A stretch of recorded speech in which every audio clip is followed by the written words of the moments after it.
हरे कृष्णा, राधे राधे। आप सभी का आपके अपने चैनल प्रभु कथा भजन में हार्दिक स्वागत है।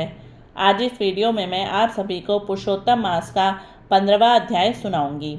श्री नारायण बोले, हे नारद जी, भगवान के साक्षात दर्शन करते हुए सुदेव ब्राह्मण गदगद वाणी में भक्त वत्सल भगवान श्री कृष्ण की स्तुति इस प्रकार करने लगा। हे देवताओं के देवता, त्रिलोकी को अभय देने वाले प्रभु, सबके ईश्वर, आपको नमस्कार है। मैं आपकी शरण में आया हूँ।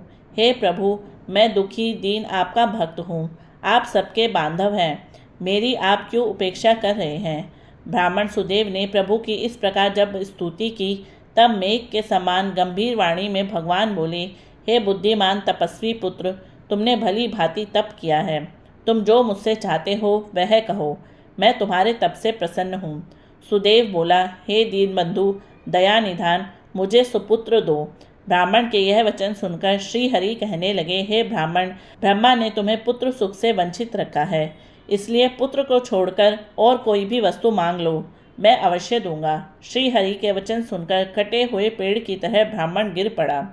सुदेव ब्राह्मण की पत्नी अपने पति की पुत्र प्राप्ति की इच्छा पूरी होती न देख तथा धरती में उसे पड़ा देखकर रोने लगी।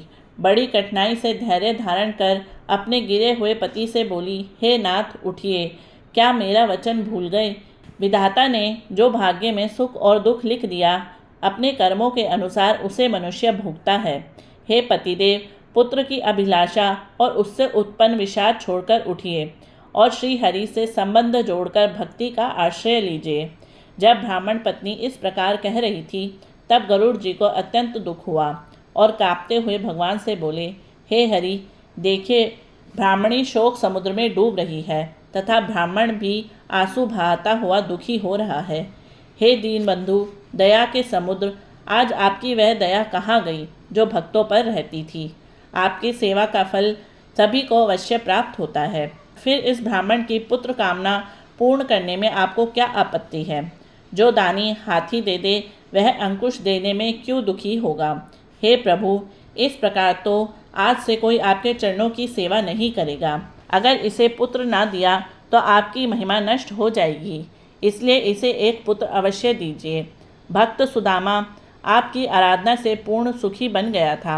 आपकी कृपा से ही गुरु संदीपन को मरे हुए पुत्र की पुनः प्राप्ति हुई थी। पति और पत्नी पुत्र की इच्छा से आपकी शरण में आए हैं। गरुड़ के वचन सुनकर नारायण बोले, हे पक्षियों में श्रेष्ठ, तुम ही इन्हें एक पुत्र होने का वरदान दे दो। इति श्री पुरुषोत्तम मास महात्म्य हरि गरुड़ संवाद नामे 15 अध्याय समाप्तम।